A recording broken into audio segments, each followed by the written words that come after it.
When you're walking the road to financial independence, one of the most important questions you're going to want to ask yourself is, how much is enough, right?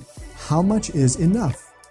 Most people don't really have a very good answer to that question, so in this video, we'll see if we can answer that question together.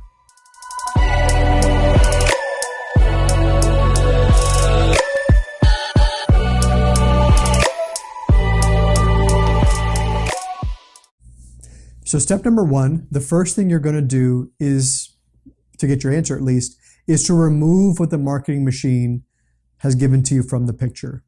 The Instagram life does not lead to any lasting happiness or fulfillment.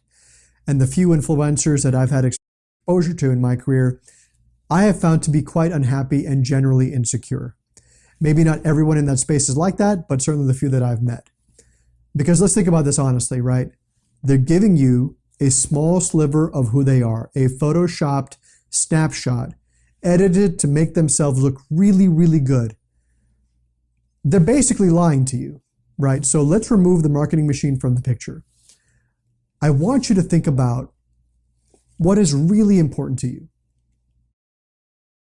You'll find, if you're really honest with yourself, that there's actually a finite number of things that you'll be able to list out. And we can make one together real quick. So what are some things that are essential, right? A house, car, family or kids expenses, travel, hobbies, philanthropy. I mean, there's so many other ones that we can go into. Don't worry about the specifics just yet. We'll go back and put a number to these in a moment. But just take a moment and make a list right now. And pause this video and come back to it if you need more time. Now, once you've made your list, you're ready for step number two, which is to put a number to these categories. We have to find out how much these items are going to cost us. And I mean, we could just make a hypothetical example. Let's just take a fictional couple, Jack and Jill Smith, okay? Both of them are, say, 25 years old, recently graduated from college. Now, here's what might be on their list. They want a paid off house, they want paid off cars, they want paid off student loan debt, and they want travel expenses, hobbies, and philanthropy, right? One key consideration is that they've decided that they don't want to have kids. So in their specific situation, you'll notice that there's no family or kids expense. But if you wanted kids, then you just have to add that back in. So let's go on to step number two, which is figuring out costs for these expense categories, right? So here we have the amount they want for their house, how much they want, how much house they want, the cars, being replaced every few years. They want to pay off their student loan debt. They want to travel a couple months out of the year. And then Jack has a golf hobby and Jill has some philanthropic stuff that she wants to do every year. And then of course we have their monthly expenditure just to live and eat and all that stuff, utilities. When we go ahead and total these amounts, excluding the loans at least, this is what they're going to need per year. And now we're going to exclude the home and student loans cost for the moment, but let's just take an after-tax annual return of say 5%. So we take that amount, we divide it by the after-tax rate of return, and we get this amount. And now we're going to add back in the home costs, the student loan debt, and here we go. We have a final number. So this number, this is enough for Jack and Jill.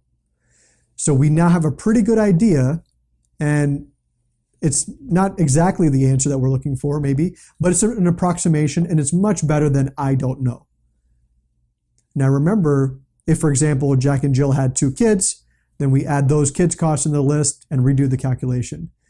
And this number is going to get even more refined once we add adjustments for inflation and an income growth rate, which we haven't even done in this example. But this is essentially how you can figure out how much is enough.